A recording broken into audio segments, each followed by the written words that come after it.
Hi guys. Today our discussion is going to be on system Verilog data types. And so before getting into the data types, so I would like to tell you two things. Like one of the first one is, uh, guys, if you're interested in any other concept apart from the verification concepts, so you can just ping me on like whatever the concept that you require, so that I'll try to make some person who is better in that concept. So I'll ask him to make a video and I'll publish it in my channel itself, so that I'll be able to help all kind of people. Okay, so have that in your mind. And one more thing is, as I told you, before getting into system Verilog, you should have some basic concepts on Verilog as well, like what are procedural blocks, or what is a test bench, or what are the data types, or what are the uh, subroutines, like functions and tasks, like what are the difference between them, and what is how the code should be for it to be synthesizable.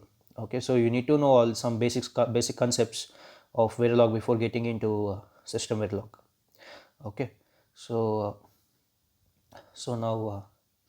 the basic difference, a Verilog, system Verilog is like it's an extension or a superset of Verilog. And we have many other languages like C, C++, and Java, right, in software. So all those languages have some sort of best features that makes up them. For example, OOPS in OOPS concepts in C++, and some other like in System C has some other features. So different features from different languages have been bought to Verilog, and these upgrades have been done into Verilog, and that is being named as a system Verilog. And a few of those features are OOPS I have already mentioned, and the assertions, functional coverage, and constraint random verification constraints. Okay, so so these are the main features that have been included into the system Verilog, and as well as the classes as well. Like OOPs are valid in class only, so the even classes have been brought to system Verilog. Okay, so system Verilog supports the C built-in data types, and system Verilog includes additional 4-state data types and 2-state data types as well. And system Verilog has a very powerful feature from different programming languages. I have already mentioned it, like assertions, constraints, functional coverage, interfaces, and OOPS. And yeah, SV is an extension or superset of Verilog, and C++ OOPS are different of SV OOPS in some concept, in some context. So I'll explain you this clearly when we go to the OOPS concepts. Okay, so as of now, just keep this in your mind, and don't get confused with OOPS and C++ OOPS and SV OOPS when we are discussing the OOPS concepts. And system Verilog adds a string, a channel, and a class data types, and enhances the Verilog event type. So we already have event data type in Verilog as well. So there are some features included, like enhancements have been done into this same data type called event. Okay, we'll discuss it in later video. And the C float type is called short real in system Verilog, so that it is not be confused with the Verilog 2001 real type. Okay, so the float which we have in C is called as short real in system Verilog. Okay, and our agenda is to discuss whatever extra 4-state variables that are being included into system Verilog, and the two-state data types that have been included in the system Verilog. Okay, so now the integer data types are classified to 4-state data types and 2-state data types, and rest are struct, typedef, enum, strings, class, enumerated data types. Okay, so these are the integer data types. The logic, this is the add-on extra 4-state variable that have been added. Okay, so and then bit, which is a 2-state data type, and the byte, which is also a 2-state data type, and int has been added, which is also a two-state data type, and short int is a two-state data type, long int a two-state data type, and reg, time, and integers are four-state data types, which already were there in Verilog. Okay. So coming to the difference of two and four-state data types. So the types that can have unknown and high impedance values are called the four-state data types. These are logic, reg, integer, and time. The only types do not have unknown values are called two-state types. For example, bit, int. Okay. So the difference between int and integer is that int is a two-state logic and integer is a four-state logic. So a four-state values have additional bits that encode the x and z states, and two-state data types can simulate faster and takes less memory and are preferred in some design styles. So first of all, why should we have a yeah, apart from like whatever I have mentioned here, it reduces like it takes less memory and is preferred in some design styles. So why we need a four state? Apart from this, why we need a four state data type or a two state data type? Like what are the various use cases we use them? So while we go into the TB architecture or while we get into a verification environment, we will understand why are we using and what are the main difference of using the two and four state data types. So as of now, since we are discussing the data types concept, so as of now, have this in your mind. There are two types of data types which are one is of two state and the others are of four state. Okay. So signed and unsigned. Integer types use integer arithmetic and can be signed or unsigned. So they are represented in the below format like int unsigned UI or int signed SI. So the data types byte, short int, integer, and long int are default to signed. So the data type bit, reg, and logic default to unsigned. And note that the signed keyword is a part of a Verilog. The unsigned keyword is reserved keyword in Verilog, but it is not utilized. Guys, there are many things that are present in Verilog and system Verilog which may not be used. Like I have mentioned the Chandel data type which won't be used so often. Okay, so in that way, like what it's good to learn all these concepts in your mind, but though we don't use all these always in our day to day or working life. So but have all these in your mind so that this could help you if suddenly an interviewer asks you or something, or when you face this question somewhere else. Okay. Yeah. So coming to the logic data type. So logic data type is similar to reg data type in Verilog, and it can be used anywhere in the reg or net data type. User might have a confusion on whether the reg is mapped to a latch or a flip-flop. That can be overcome by logic behavior accordingly depending on the type of the usage. So this is the syntax of the logic, and here are the examples. So logic can be used both as a reg and a wire. As we know, the register data types can only be used in the procedural blocks, procedural continuous statements, and sorry, not the continuous statements, only the procedural blocks. But the net data types can be used only to the continuous assignment statements. But our logic data type, which have been included in the system Verilog, can be used for both continuous assignment and the procedural blocks. Okay. So we have a module which is of RTL code, and we have three ports ABC. So A, B are input ports and C is the output port. So we are assigning the output port C is equal to A plus B, and now we have to provide the vectors. So module net out TB. So A and B are the registers and C is of wire type. Now RTL code, we are taking an instance of the RTL code ABC, and in the initial begin and block we are giving A is equal to 6 and B is equal to 1.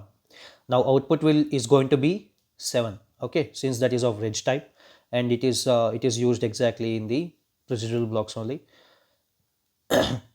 And like check the second module now.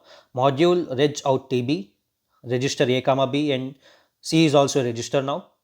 Now again taking another instance of the RTL code ex2 ABC and initial begin A is equal to 6 and B is equal to 1. Now there could be an error, invalid port connection. So why are we getting an invalid port connection here? So take few seconds of time to think about it,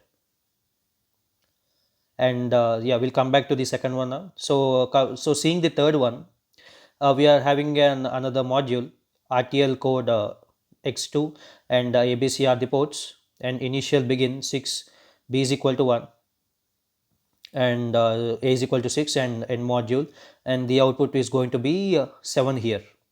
Why? So what is the issue here? Because, so what are we doing here?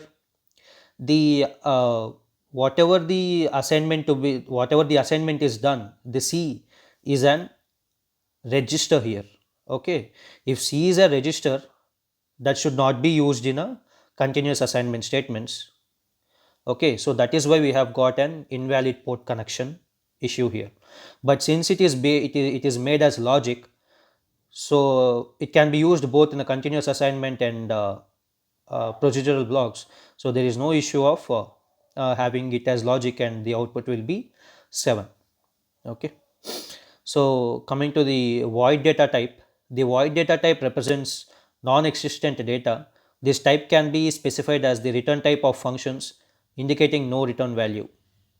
And the chandle type, the chandle data type represents storage for pointers passed using the DPI direct programming interface. The size of this type is platform dependent, but it shall be at least large enough to hold a pointer on the machine in which tool it is running.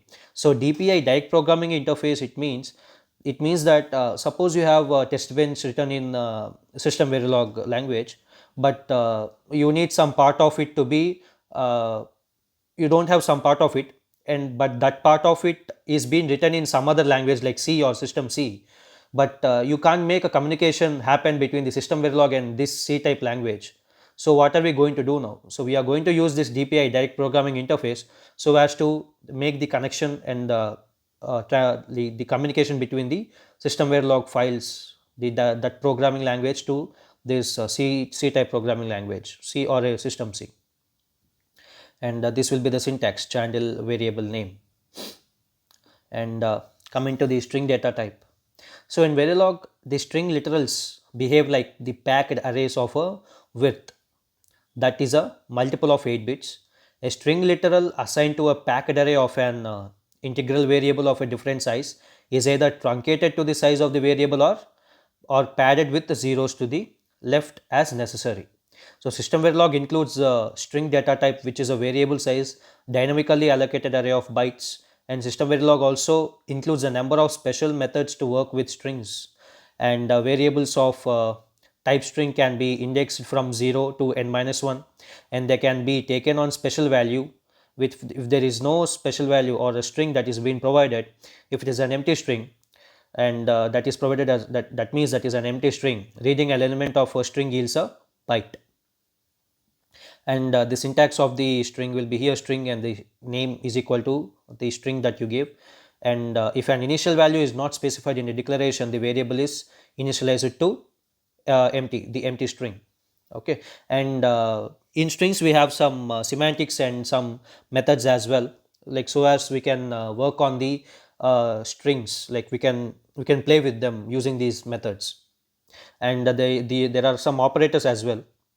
So we have equality operator, we will be able to equate to different strings, and we can use the comparison operators as well, like greater than, less than or equal to, or greater than or equal to, and we can even make a concatenation between 2 to 3 or 2 or more strings, and we have some built-in methods as well, and we'll be discussing in here. Yes, so a string literal can be assigned to a string or an integral type.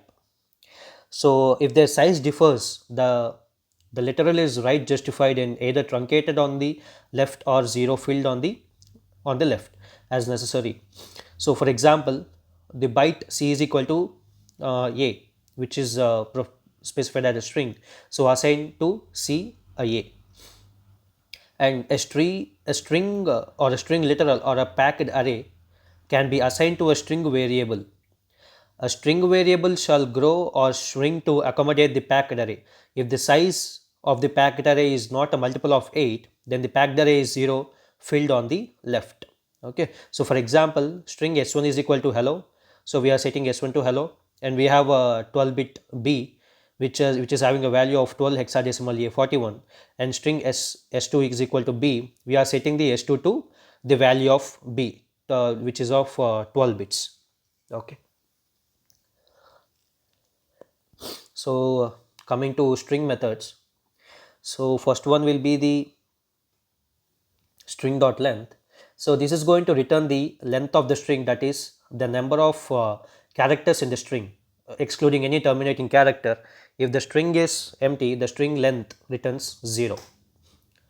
Now the string dot putc, and it accepts 2 arguments. So replaces the ith character in the string with the given integral value. And next one will be the the string putc replaces the ith character in the string with the first character in s. S can be any expression that can be assigned to a string, and putc does not change the size of the string if the I is less than 0 or it is greater than or equal to the string dot length, then the string is unchanged. Okay, so string dot getc, it is going to return the ASCII code of the ith character in the string, and if I is equal to 0 or greater than or equal to the length of the string, then the string dot getc is going to return a 0, and string dot upper is going to return all the characters into the uppercase, but the string is unchanged. Okay, in the same way, we have string dot to lower returns a string with a character in string that is converted to a lowercase, and string dot compare, that is going to compare a string and the s, which is another string, as in the ANSI C strum, there is a string compare in ANSI C function. Okay, and that is embedded null bytes are included. And we have string I compare, so it compares the string and s like the ANSI C string compare function, and with regard to the lexical ordering and the return value, but the comparison is case insensitive and embedded null bytes are included. Okay, so coming to the substring, it returns a new string that is substring formed by the characters in the position I through j or the of the string. Okay, if you want a particular substring of a whole string, so you can provide the first one and then the last word, the first string literal and the last string literal, so that the string literals, the number of string literals that is present between the I and j are going to be read out. And now we go for converting the data types. So A to I, we have A to hex, we have A to oct, and A to binary. So string dot A to I returns the integer corresponding to the ASCII decimal representation in the string. So for example, when a string is 1 to 3, integer I is equal to string dot A to I, which is going to assign 1 to 3 to I. A to hex, in the same way, it interprets the string as hexadecimal. A to oct interprets the string as octal. A to bind interprets the string as a binary, and string dot A to real returns the real number corresponding to the ASCII decimal representation in the string. Now string dot I to A, it stores the ASCII decimal representation of I into the string, and this I to A is an inverse of A to I. Now string dot hex to A, it stores the ASCII hexadecimal representation of I into a string, which is an inverse of A to hex.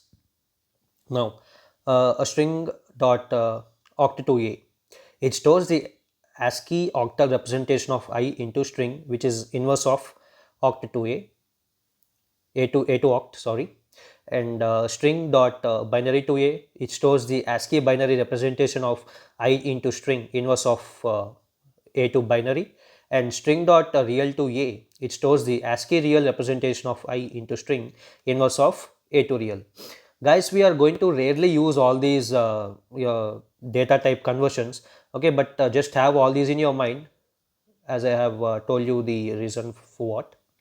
And coming to the event data type, so event variable can be assigned to another event variable or the special value called null. And when assigned another event variable, both event variables refers to the same synchronization object, and events can be passed as arguments to the tasks. And this is the syntax of an event. And for example, event we have done, this means like declare a new event called done, and the second line tells we are declaring done to as alias to the done, and the third line tells the event variable with no synchronization object as it is been equal to the null, which is empty.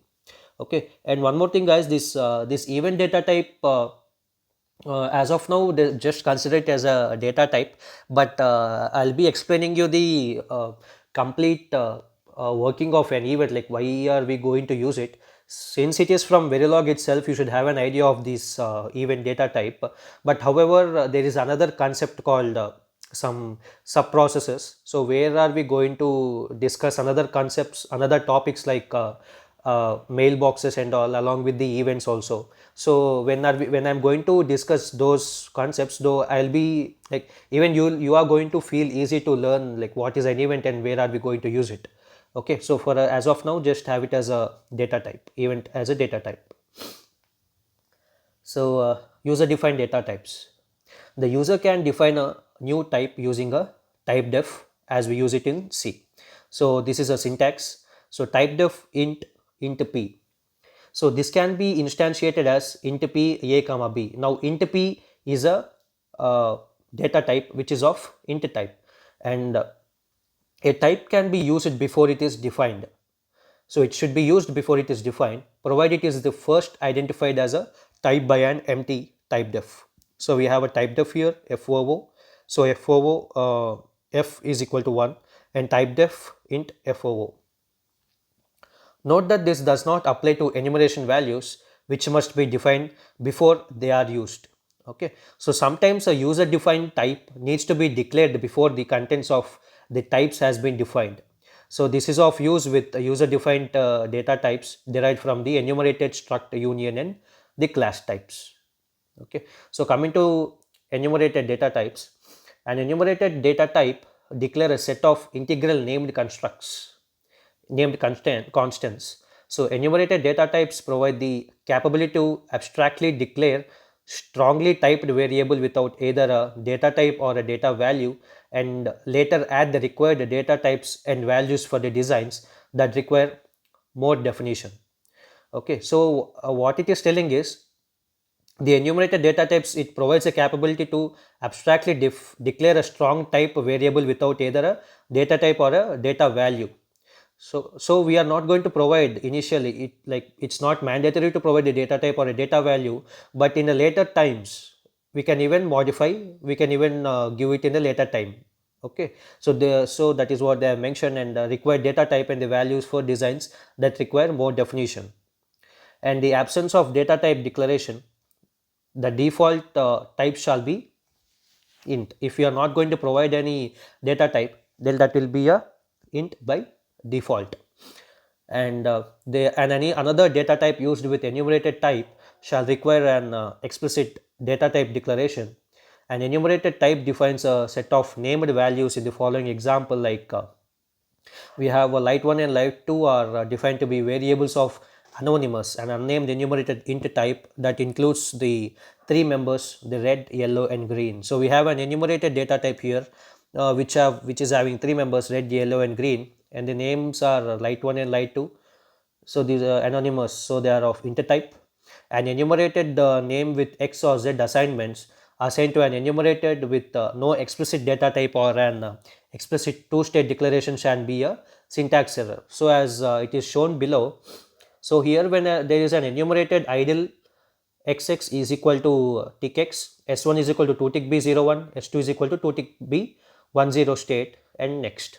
So the here we are going to see a syntax error as it is, as there is an x in the enumerated type, the one of the member is being x, and an enumerated declaration of a four state type such as integer that includes one or more named with x or z assignment shall be permitted. So if you want to permit them, the variable should be of a four state data type integer. Okay, Now the enumerated integer, the state next state, and an unsigned enumerated name that follows an enumerated name with x or z assignments shall be also a syntax error. Okay, as it is mentioned below, the syntax error would be out there. Okay, and coming to the next one, and here the C is automatically assigned the increment value of 8. Here in the enumerator types we have been given A is equal to 3, B is equal to 7, but C is not being given any value. So what is the value of C? So that is going to take 8, since 8 is the next value of 7. Okay, if an automatically incremented value is assigned elsewhere in same enumeration, this shall be a syntax error. And at the same time, we have enumerated A equal to 0, B is equal to 7, and C is nothing, and D equal to 8. And here both C and D is going to be assigned by 8. So if the first name is not assigned a value, it is given the initial value of 0. So A is equal to 0, B is equal to 7, C is equal to 8. And so any enumeration encoding value that is outside the representable range of the enumeration shall be an error. If any of the enum members are defined with a different sized constant, this shall be a syntax error. So we have the below examples. We have an enumerated 4-bit type. Bronze will be hexadecimal 3, and silver and gold of hexadecimal 5, and the name of the enumerated data type is medal 4. So bronze and gold are unsized here. Okay, and now in the second one, the bronze and gold sizes are redundant. So the bronze size will be 4 tick H3, and gold will be 4 tick H5, but your like, yeah, since it is of bit 4-bit enum, that they are redundant. And the third one shows an error in the bronze and gold members declaration. Here it is, the bronze is of 5 tick H13 and gold is of 3 tick H5. Okay, since it is of a 4-bit enum, the bronze is provided as a 5-bit and gold is provided as a 3-bit. So which again issues a error. Yeah. Now defining a new data types as enumerated type. So we are using a type def and enum in the same time. So a type name can be given so that the same type can be used in many places. So type def enum, no rs, it's a boolean expression, and boolean myvar, which is a named type, that is the syntax of defining a new data type as an enumerated type. And enumerated types in numerical expressions. So elements of enumerated type variable can be used in numerical expressions. So the value used in the expressions is the numerical value associated with the enumerated value. For example, the type def enum, red, green, blue, yellow, white, black, all these are colors. So we have colors as a enumerated data type, and COL is of colors type, and we have two integers A and B. Now A is equal to blue into 3. Now the the yellow is given to the color. Now B is equal to color plus green. So all these types of numerical expressions can be done for the enumerated types. So from the previous declaration, blue has a numerical value of 2. Okay, so this example assigns a value of 6 into 2 into 3, and it assigns B a value of 4 into 3 plus 1, which is of 3 plus 1. And the enum methods. So the first method returns the value of the first member of the enumeration. The last method returns the value of the last member of the enumeration. So for example, enum colors dot first means that gives out you a red color, and enum dot last gives you a black color. So in the same way, we have the next method returns the nth next enumeration value starting from the current value of the given variable. A wrap to the start of the enumeration occurs when the end of the enumeration is reached. If the given value is not a member of the enumeration, the next method returns the first member. The previous method returns the nth previous enumeration value starting from the current value of the given variable. A wrap to the end of the enumeration occurs when the start of the enumeration is reached, and if the given value is not a member of an enumeration, the previous method returns the last member. Okay, so the number methods returns the number of elements, total number of elements in your given enumeration type, and the name method returns the string representation of the given enumeration value. If the given value is not the member of the enumeration, the name method returns an empty string. So if you are trying to access a name that is not in your enumerated, that is going to return the empty string. And coming to the class data type, so class is a collection of data and a set of subroutines. So subroutine is nothing but a task or a function that operates on the data. So the data in a class are referred to as class properties, and its subroutines, the functions and tasks, are called as methods. So the class properties and methods taken together define the contents and capabilities of a class instance or the object. Okay, so the class data type as of now have this information like what is a class and what the class consists of. It consists of subroutines and methods, properties and methods. So have this in your mind. So whenever we go into OOPS concepts, like of course we have to talk about many concepts like inheritance and polymorphism, if you are aware of the OOPS concepts. So during that time I'll be telling like what are the classes exactly, what are we going to do with that, and why only classes are being used for system Verilog test bench creation. Okay, and coming to casting, a data type can be changed by using a cast, a tick operation. The expression to be cast must be enclosed in a parenthesis or within a concatenation or a replication braces, and it is a self-determined. Now, for example, int 2.0 into 3.0 and a short int tick 8 tick hexadecimal FA, 8 tick hexadecimal CA. The signedness can also be changed, like signed tick X. A user defined type can be used, like a my type tick FOO. So FOO is another data type, like it can be an enumerator or a type def. So when casting to a predefined type, the prefix of a cast must be the predefined type keyword. When the casting to a user defined type, the prefix of the cast must be the user defined type identifier. Okay, so coming to the casting, there are two internal methods like static casting and dynamic casting. So these two casting types are also uh, very much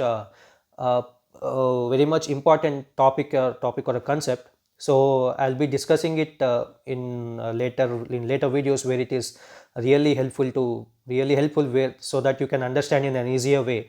Even if I tell you like the casting, the dynamic casting, the source assigned to destination, assigning source to destination, so you won't be understanding, since you are not into if you are not into an OOPS concept, you won't be understanding like assigning parent to class, or assigning parent to class, or class to a, or a child to a parent, or a parent to a child. Okay, since you may not understand all these terms if you are not aware of the C++ OOPS concepts, so just have this concept in your mind. Casting is nothing but changing your the way the changing the data type. A data type can be changed by using the casting operator tick, and you can even change the sign also. Okay, so we are yet to discuss many things in depth in our coming videos.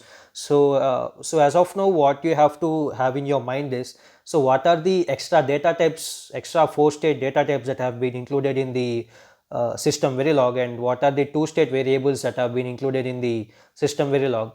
Okay, and have a good idea on that. And one more thing is, you have to have some practical knowledge on the string operators and the enumerated methods. So we have methods, right, the string methods and enumerated methods. So have some knowledge on those, have some practical experience on that. So you can just practice on your in your notebook, as I have already provided the methods as well. Okay, so yeah, that's all for the day. We have been discussing like most of the things, like whatever that are included from the LRM.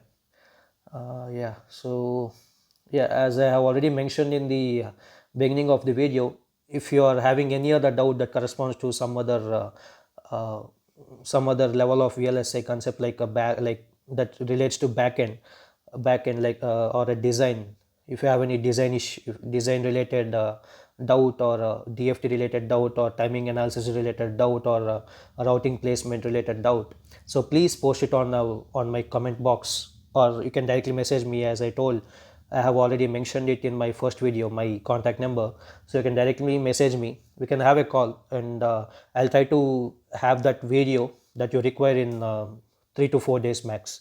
Okay, so and you can also suggest me, guys, if my videos are not so productive. You can tell me how can I make them productive. Okay, there are no thoughts on it, like always the suggestions are accepted. Okay, so yeah, thanks guys, and don't forget to like, share and subscribe to my channel. Yeah, thank you, bye.